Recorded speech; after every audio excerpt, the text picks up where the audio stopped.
UT इंतजामिया ने जम्मू कश्मीर के डिप्टी कमिश्नर्स को 31 जनवरी से पहले सरकारी अराज़ी से गैर कानूनी तजावुजात हटाने की हिदायत दी है। यह मामला सुप्रीम कोर्ट तक पहुंच गया है। एडवोकेट मुजफ्फर खान ने सुप्रीम कोर्ट में मामले का जिक्र किया और जल्द समाअत का मुतालबा किया।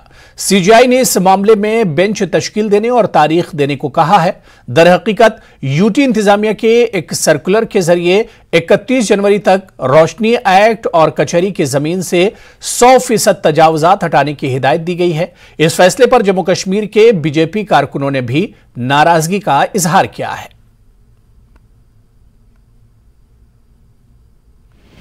सुप्रीम कोर्ट में जम्मू कश्मीर सरकार ने जो एविक्शन का आदेश दिया है उसमें आपने क्या मेंशन किया, क्या मामला है और जो ट्राइबल हैं उनको लेकर के आपने क्या पिटीशन में कहा? देखिए, हमारी पिटीशन जो थी वो ट्राइबल कम्युनिटीज़ की थी। ट्राइबल कम्युनिटीज़ ने एक पिटीशन की थी, इर्रिस्पेक्टिव ऑफ द कम्युनिटीज़। एक जनरल एक्ट था जिसको रोशनी एक्ट कहा जाता था, Jammu and Kashmir vesting of state land ownership to the occupants, 2001 में बना था। उस एक्ट के तहत हमने फ़ीस जमा करके हमें स्मॉल फ्यू 100 स्क्वायर फीट जगह हमको जिस पर हम सदी बैठे हुए थे, पिछले 50 सालों से हमारे फोरफादर से वहाँ बैठे हुए थे, हमको उसकी ऑनरशिप मिली।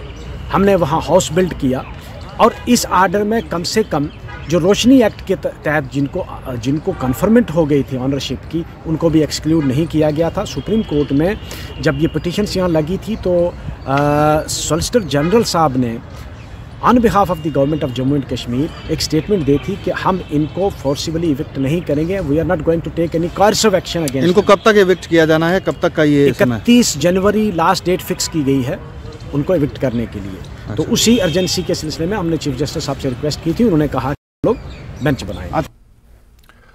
उधर कांग्रेस पार्टी ने हुकूमती सर्कुलर के खिलाफ एहतजाज किया है। प्रेस क्लब जम्मू में कांग्रेस पार्टी के लीडरों और कारकुनों ने एहतजाजी मुजाहरा किया।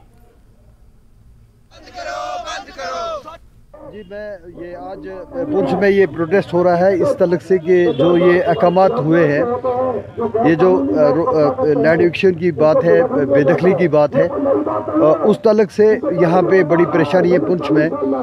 हमें इसको एक तो हमने जो एडमिनिस्ट्रेटिव फैसला लिया था, बड़ा खैर मकदम करते हैं कि जो लैंड माफियाज हैं जिन्होंने ज़मीन को ग्रैब किया है तो उनको से ज़मीन वापस ली जाए जो आवाम के गवर्नमेंट के काम आएगी।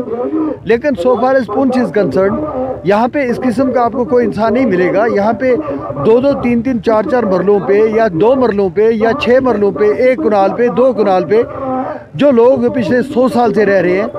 अब ये चूँकि यहाँ पे लेबर क्लास लोग हैं 80% प्लस, तो ये लोग मजदूरी के लिए बाहर चले जाते हैं। They are not aware of revenue proceedings कि आप कैसे इसको रेवेन्यू रिकॉर्ड में लाते हैं, उसकी मलकियत के उसका इंतकाल कैसे करना है। तो उनके बाप दादा चले गए, ये सदियों से रह रहे हैं। तो अब जब वो स्टेट लैंड डिक्लेयर हुई है तो उसमें ये परेशानी हुई है कि यहाँ पे हमारे सैकड़ों मकान आ रहे हैं। समझे कि आधा हमारा डिस्ट्रिक्ट पुंछ में 4 से नहीं 5-6 हज़ार मकान इसमें आ रहे हैं। वो लोग जिन्होंने हमारे मुल्क की हमेशा सेवा की है, चाहे 3 जंगें हों, चाहे मिलिटेंसी हो, हमेशा इस पुंछ के लोग जो हैं वो अपनी फौज के साथ डट कर खड़े हुए हैं। अब इनके लोगों के लिए इनका तो ज़िंदगी मौत का ही सवाल हो गया है। जो कल न्यूज़ 18 पे हमारे रेवेन्यू कमिश्नर सेक्रेटरी जो हैं उन्होंने इंटरव्यू दिया, हम उसी को इंडोर्स करना चाहते हैं। पुंछ के परेड पार्क में अपनी पार्टी की जानिब से सरकारी जमीनों से तजावुजात हटाने के हुक्म के बड़ी तादाद में पार्टी कारकुनों और ओहदेदारों ने एहतजाजी मुजाहरा किया। साबिक एमएलए शाह मोहम्मद ने कहा कि इस हुक्म में 1 मरला, 2 मरला, 5 मरला जिनके पास सरकारी जमीन है और वो गरीब हैं, उन्होंने अपनी जिंदगी भर की कमाई से घर बनाया है, तो इन्हें इस हुक्म से बाहर रखा जाए। अगर कार्रवाई करनी है तो बड़े लैंड माफियाओं के खिलाफ कार्रवाई होनी चाहिए।